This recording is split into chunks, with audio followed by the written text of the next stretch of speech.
जब हम बात करेंगे केमिकल बॉन्डिंग चैप्टर के जे 2021 और 2022 के सारे पीवाईक्यूज के बारे में। हर साल दोस्तों आपको इससे एक दो क्वेश्चन दिखे जाएंगे और ये बहुत इंपॉर्टेंट होता है। इससे पहले क्या, अगर आप देखना चाहते हैं 2024 2023 के, तो वो आप डिस्क्रिप्शन से देख सकते हैं। सबसे पहले आपको दिया हुआ है which of the following pair of molecules contain odd electron molecule and expanded octet molecule. तो सबसे पहले होना चाहिए ऑड इलेक्ट्रॉन मॉलिक्यूल। तो BCl3 आपका ऑड इलेक्ट्रॉन नहीं है। NO दोस्तों आपका ऑड इलेक्ट्रॉन है। SF6 आपका दोस्तों ऑड इलेक्ट्रॉन नहीं है। BCl3 भी आपका ऑड इलेक्ट्रॉन नहीं है, तो इसलिए आपका बी ऑप्शन करेक्ट हो जाएगा। इसके बाद H2SO4 आप जानते हैं एक्सपांडेड ऑक्टेट इसमें होता है। जो आपका सल्फर है वो यहाँ पर 10 इलेक्ट्रॉन के साथ दोस्तों आपकी बॉन्डिंग किया है, यहाँ पर वो जो है 8 से ज़्यादा आपका कर रहा है, तो ये आपका एक्सपांडेड ऑक्टेट है। इसके बाद अगला क्वेश्चन आपको दिया हुआ है number of lone pair of electron आपको बताना है SCl2 O3 ClF3 और SF6। तो SCl2 की अगर मैं बात करूँ तो यहाँ पर आप यहाँ पर देख पा रहे हैं 2 इलेक्ट्रॉन ये इससे ले लेगा और यहाँ पर इसके पास रहेंगे 2 लोन पेयर, क्योंकि इसके पास टोटल वैलेंस सेल में 6 होते हैं। ऑक्सीजन की फैमिली का ये है, तो फिर 2 लोन पेयर सबसे पहले रहेंगे। इसके बाद दोस्तों O3 में दोस्तों सेंट्रल एटम पे एक ही लोन पेयर आपका बचेगा। ClF3 में 2 लोन पेयर, SF6 में कोई भी आपका लोन पेयर नहीं रहेगा। यहाँ पर आप देख भी सकते हैं SCl2 में आपके 2 लोन पेयर हैं और यहाँ पर आपका एक ही लोन पेयर बचेगा किसमें, ऑक्सीजन में। यहाँ पर Cl में दोस्तों आपके 2 लोन पेयर हैं, ClF3 में टी शेप स्ट्रक्चर है, SF6 में कोई भी लोन पेयर नहीं है। इसके बाद अगला आपको दिया हुआ है यहाँ पर जो वेव फंक्शन है आपके नेगेटिव हो रहे हैं। वेव फंक्शन अगर दोस्तों आपके सब्सट्रैक्ट हो रहा है, यानी कि ये कौन सी बॉन्डिंग ऑर्बिटल है, यह है एंटी बॉन्डिंग मॉलिकुलर ऑर्बिटल। तो ए का दोस्तों आपका थर्ड हो जाएगा, ए का दोस्तों आपका थर्ड हो जाएगा। और ये चार्ज इंटू लेंथ क्या होता है, डायपोल मोमेंट आपका होता है NB minus NA/2, N bonding minus N anti bonding by 2। ये होता है आपका बॉन्ड ऑर्डर। और अगर आपका वेव फंक्शन जुड़ रहे हैं, जाई ए प्लस जाई बी हो रहा है, तो ये होता है आपका बॉन्डिंग मॉलिकुलर ऑर्बिटल। इसके बाद O2 Cu2 plus and Fe3 plus are weakly attracted by magnetic field and are magnetise in the same direction as magnetic field. तो ये दोस्तों आपका सही स्टेटमेंट है। ये क्या है, वीकली अट्रैक्ट होते हैं मैग्नेटिक फील्ड में और ये दोस्तों सेम डायरेक्शन में मैग्नेटाइज होते हैं। ये आपके पैरामैग्नेटिक आपके होते हैं O2 Cu2 plus Fe3 plus. ये आपको एग्जाम्पल्स ध्यान रखने हैं। इसके बाद NaCl and H2O are weakly magnetise in the opposite direction to magnetic field. ये भी आपका दोस्तों सही स्टेटमेंट है। NaCl और H2O आप जानते हैं डाया मैग्नेटिक होते हैं, तो ये अपोजिट डायरेक्शन में मैग्नेटाइज आपके होते हैं। इसके बाद अगला दोस्तों आपको दिया हुआ है कोवेलेंट कैरेक्टर का ऑर्डर बताना है। तो कोवेलेंट कैरेक्टर फजान रूल हमसे क्या बोलता है, कोवेलेंट कैरेक्टर में अगर दोस्तों आपका नेगेटिव वाला है तो उसका दोस्तों आपका साइज़ बड़ा होना चाहिए, नेगेटिव का साइज़ दोस्तों आपका बड़ा होना चाहिए, पॉजिटिव का साइज़ आपका छोटा होना चाहिए। तो यहाँ पर दोस्तों आपको जो पॉजिटिव वाला है सब में Cu2 प्लस है, लेकिन आपको देखना है कि साइज़ किसमें आयन का बड़ा है। जिसमें आयन का साइज़ आपका बड़ा होगा, नेगेटिव वाले आयन का साइज़ आपका बड़ा होगा, तो उसमें आपका कोवेलेंट कैरेक्टर ज़्यादा होगा। तो आप जानते हैं फ्लोरीन, उसके बाद क्लोरीन, उसके बाद ब्रोमीन, उसके बाद आयोडीन आपका होता है। आयोडीन सबसे बड़ा होता है, तो आयोडीन का साइज सबसे बड़ा है, तो उसका कोवेलेंट कैरेक्टर सबसे बड़ा होगा। तो क्या ऑर्डर आपका हो जाएगा A, उसके बाद B, उसके बाद C, उसके बाद D, क्योंकि आयोडीन का साइज सबसे बड़ा है तो उसका कोवेलेंट कैरेक्टर ज़्यादा बड़ा होगा। इसके बाद BrF5, तो BrF5 दोस्तों आपको ध्यान रखना है, BrF5 ClF5 ये आपको याद हो जाना चाहिए। कौन सा पिरामिडल होता है, स्क्वायर पिरामिडल। इसके बाद CrF6 3-, तो यहाँ पर आप इसको कॉर्डिनेशन में पढ़ते हैं, ऑक्टाहेड्रल ये होता है। O3 अभी आपने देखा था बेंट होता है ओजोन। PaCl5 आपका स्क्वायर पिरामिडल आपका होता है। इसके बाद XgO3, तो XgO3 कैसे होता है, Xe double bond O double bond O double bond O, तो ये दोस्तों आपका होता है, तो ये दोस्तों आपका पिरामिडल हो जाता है। XgF2 अगर मैं बात करूँ तो XgF2 मेरा कैसा होता है, XgF2 मेरा दोस्तों बिल्कुल लीनियर होता है। Xg यहाँ F यहाँ F, ये दोस्तों आपका लीनियर होता है, तो ये दोस्तों आपका लीनियर चले जाएगा। हाइब्रिडाइजेशन भी आप देख सकते हैं, निकाल भी सकते हैं। XgOF4 दोस्तों आपका स्क्वायर पिरामिडल होता है। कैसे स्क्वायर पिरामिडल होता है, Xg double बॉन्डो F F F F, ये दोस्तों आपका स्क्वायर पिरामिडल होता है। XgF6 आपको ध्यान रखना है डिस्टॉर्टेड ऑक्टाहेड्रल आपका होता है। यहाँ पर आप देख भी सकते हैं XgO3 sp3 पिरामिडल, XgF2 आपका sp3d linear, XgOF4 sp3d2 square pyramidal और XgF6 sp3d3 डिस्टॉर्टेड ऑक्टाहेड्रल आपका होता है। ध्यान रखना है आपको, ये बहुत बार आपसे पूछे जाते हैं। CH4 NH4 plus BH4 minus आपको बताना है इनके बारे में क्या क्या सही है। तो फिर दोस्तों सारे आइसो इलेक्ट्रॉनिक है कि नहीं हमको ये देखना है। तो आइसो इलेक्ट्रॉनिक अगर मैं देखूँ तो CH4 में कितना है, CH4 में कितने इलेक्ट्रॉन है, कार्बन के 12, ऑक्सीजन के 4, 16 हो गए आपके। NH4 प्लस में कितने हैं, नहीं दोस्तों कार्बन का 6 एटॉमिक नंबर होता है, तो 6 + 4 10 आपके हो गए। यहाँ पर नाइट्रोजन का 7 होता है तो 11 हो गए, लेकिन यहाँ पर प्लस है तो आपके 11 - 1 10 हो गए। वैसे ही BH4 माइनस में BH4 तो बी आपका होता है 5, 5 + 4 -1 है तो आपका प्लस, आपका एक नेगेटिव चार्ज बढ़ जाएगा तो 10। तो ये आइसो इलेक्ट्रॉनिक तो हैं। तो आइसो इलेक्ट्रॉनिक तो दोस्तों आपके सारे हैं, और सबका दोस्तों टेट्राहेड्रल स्ट्रक्चर भी आपको देखने को मिलता है। क्योंकि CH4 में भी आप देखें तो half into valence electron carbon के कितने होते हैं 4, प्लस आपका जो मोनोवैलेंट इलेक्ट्रॉन है आपका हाइड्रोजन 4 है तो 8/2 4 इसमें आ जाएगा। sp3 ये भी है। वैसे ही NH4 प्लस भी आपका sp3 है, BH4 माइनस भी आपका sp3 है। तो सारे आपके टेट्राहाइड्रल हैं और आइसो इलेक्ट्रॉनिक भी हैं। इसके बाद नंबर ऑफ लोन पेयर आपको बताना है। सेंट्रल एटम BrF3, तो BrF3 कैसे बनेगा, BrF3 दोस्तों आपका ऐसे बनता है, BrF3 आपका ऐसे बनता है टी शेप। तो यहाँ पर कितना लोन पेयर होगा, 2 लोन पेयर होगा, दो लोन पेयर होगा, बेंट टी शेप आप इसको कह सकते हैं। इसके बाद अगला क्वेश्चन आपको दिया हुआ है SF4 में जो आपका लोन पेयर होता है कैसे होता है। आपको दोस्तों ध्यान रखना है जो आपका लोन पेयर होता है हमेशा इक्विटोरियल पोजीशन पे होता है, हमेशा इक्विटोरियल पोजीशन पे होता है। और SF4 में कितने लोन पेयर होंगे, यहाँ पर S के वैलेंस सेल में 6 इलेक्ट्रॉन होने चाहिए, ऑक्सीजन की फैमिली का है तो 4 तो इसने फ्लोरीन के साथ शेयर कर लिए, एक इसके पास लोन पेयर बच गया तो इसके पास टोटल 6 इलेक्ट्रॉन हो गए। तो यहाँ पर कितना लोन पेयर है, नहीं इसके पास दोस्तों 8 इलेक्ट्रॉन होने चाहिए ना, तो ये आपका दोस्तों 2 लोन पेयर आपके हो जाएंगे। तो इक्विटोरियल है दोस्तों, इक्विटोरियल पोजीशन पे है और 2 लोन पेयर है, और दोस्तों आपका 90 डिग्री पर रिपल्सन आपका हो रहा है। यहाँ पर आप देख भी सकते हैं इक्विटोरियल पोजीशन पे है, कौन सी पोजीशन पे है, इक्विटोरियल पोजीशन पे है SF4। यहाँ पर आप देख सकते हैं कौन सा स्ट्रक्चर है, सीसॉ ये स्ट्रक्चर है, आपको ध्यान रखना है SF4 का सीसॉ होता है। इसके बाद अगला क्वेश्चन आपको दिया हुआ है PCl5 के बारे में इनकरेक्ट आपको बताना है। In this molecule orbital of phosphorus are assume to undergo sp3 hybridisation, ये दोस्तों आपका सही स्टेटमेंट है, इसमें आपका sp3 हाइब्रिडाइजेशन होता है। ये आपका ट्राइगोनल बाइपिरामिडल होता है, सही बात है, जो आपका PCl5 है ट्राइगोनल बाइपिरामिडल होता है। PCl5 has 2 axial bonds stronger than equatorial bond, ये दोस्तों आपका गलत स्टेटमेंट है। जो आपके एक्सियल बॉन्ड होते हैं वो आपके वीक होते हैं और वो आपके लॉन्ग भी होते हैं, जो आपके वीक होते हैं इसीलिए वो आपके लॉन्ग भी होते हैं। तो सी ऑप्शन आपका करेक्ट हो जाएगा, इक्विटोरियल आपके ज़्यादा स्ट्रॉन्ग होते हैं। इसके बाद ये आपका सही है कि जो आपके 3 बॉन्ड होते हैं एक ही प्लेन में होते हैं।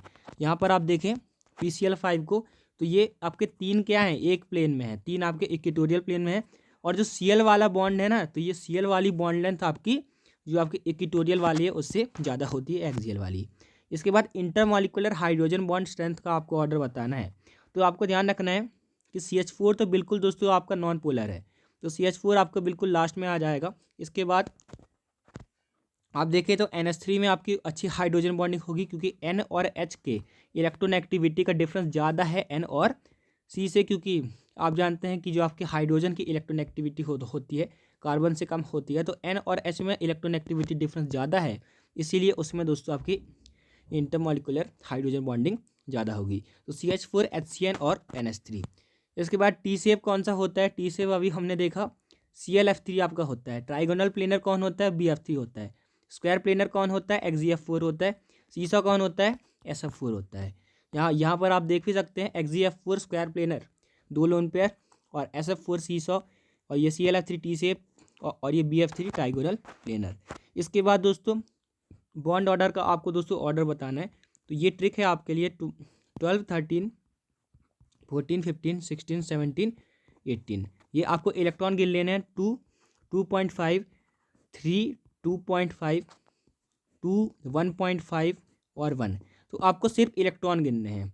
यहाँ पर अगर मैं बात करूँ तो O2 प्लस, तो ऑक्सीजन का एटॉमिक नंबर होता है 8, 8 + 8 16, 16 - 1 क्योंकि पॉजिटिव चार्ज है तो 15, ये दोस्तों आपका आ गया। इसका 2.5 का आपका हो जाएगा, तो इसका 2.5 का है तो यही आपका सबसे ज़्यादा भी आपका चले जाएगा, तो ये O2 प्लस सबसे आगे आ जाएगा। O2 2 माइनस आपका क्या है 18 है, O2 माइनस 16 प्लस 2 18 है, तो उसका 1 है, तो उसका सबसे कम हो जाएगा, तो ए ऑप्शन आपका करेक्ट हो जाएगा। इसके बाद ये आपको दोस्तों कमेंट करके बताना है कि दोस्तों रिमूवल ऑफ इलेक्ट्रॉन से दोस्तों कौन आपका स्ट्रॉन्गर हो जाएगा। यहाँ पर आप देखें तो NO में कितना इलेक्ट्रॉन होगा, 7 + 8 15 होगा। अगर मैं दोस्तों इससे रिमूव कर दूँ एक तो 14 हो जाएंगे, और 14 आपका नाइट्रोजन वाला बन जाएगा आपका, जिसमें 3 आपका बॉन्ड ऑर्डर देखने को मिलेगा, तो ये स्ट्रांग हो जाएगा। तो ऐसे आपको सबको चेक करके देखना है कि किसमें स्ट्रांग हो रहा है। इसके बाद अगला दोस्तों आपको दिया हुआ है इलेक्ट्रॉन डेफिशिएंट आपको बताना है। तो PH3 आपको ध्यान रखना है, PH3 आपका दोस्तों इलेक्ट्रॉन डेफिशिएंट नहीं है, क्योंकि इसके पास एक लोन पेयर है। B2S6 आपका है इलेक्ट्रॉन डेफिशिएंट, CCl4 नहीं है, NH3 नहीं है, LiH भी नहीं है, और BCl3 आपका है। तो दो आपके ऐसे हैं जो कि आपके इलेक्ट्रॉन डेफिशिएंट हैं। इसके बाद अगला क्वेश्चन आपको दिया हुआ है, बॉन्ड ऑर्डर बताना है C2 2 N2 2 और O2 2। तो C2 2 में कितने इलेक्ट्रॉन हो जाएंगे, 14, क्योंकि कार्बन का एटॉमिक नंबर 6, तो 6 2 12 + 2 14। तो इसमें दोस्तों 3 का बॉन्ड ऑर्डर हो जाएगा हाईएस्ट, तो C2 2 आपका हाईएस्ट हो जाएगा। और इसके बाद अगला क्वेश्चन आपको दिया हुआ है पैरा मैग्नेटिक ऑक्साइड आपको बताना है। तो Li2O, तो इसमें कौन आएगा दोस्तों, O2 आपका आएगा। यहाँ पर आप देखें तो CaO, तो यहाँ पर दोस्तों आपका O2 आएगा। यहाँ पर आपका O2 सिंगल माइनस आएगा, और यहाँ पर अगर मैं बात करूँ तो KO2, तो इसके ऊपर भी दोस्तों आपका O2 माइनस आएगा, यहाँ पर MgO आएगा। तो इसमें दोस्तों आप देख पा रहे हैं कि एक ही में दोस्तों आपको O2-1 देखने को मिल रहा है, जिसके कारण यही बस आपका पैरामैग्नेटिक होता है, बाकी सब आपके डायमैग्नेटिक होते हैं। तो सिर्फ एक ही आपका पैरामैग्नेटिक ऑक्साइड देखने को मिल रही है। इसके बाद lone pair of electron Xgf2 में कितने होंगे, यहाँ पर Xgf2 में दोस्तों आपके 3 लोन पेयर हो जाएंगे। XgO3F2, तो यहाँ पर इसके पास दोस्तों आपका कोई भी लोन पेयर नहीं रहेगा। XgO2F2, तो इसमें दोस्तों आपका एक लोन पेयर बचेगा। Xgf4 में आपके 2 लोन पेयर आपके बच जाएंगे। यहाँ पर आप देख ही सकते हैं Xgf2 में कितने, 3 लोन पेयर, XgO2F2 में कितने, 1 लोन पेयर, XgO3F2 में 0, XgF4 में 2 लोन पेयर। इसके बाद अगला क्वेश्चन आपको दिया हुआ है डायामैग्नेटिज्म। तो डायामैग्नेटिक कौन होता है, हमने अभी देखा NaCl और वाटर भी होता है। इसके बाद फेरोमैग्नेटिक कौन होता है, फेरोमैग्नेटिक होता है Fe3O4। पैरामैग्नेटिक होता है आपका ऑक्सीजन, और एंटी फेरोमैग्नेटिक कौन होता है, MnO। इसके बाद अगला क्वेश्चन आपको दिया हुआ है बॉन्ड ऑर्डर और मैग्नेटिक बिहेवियर ऑफ O2-।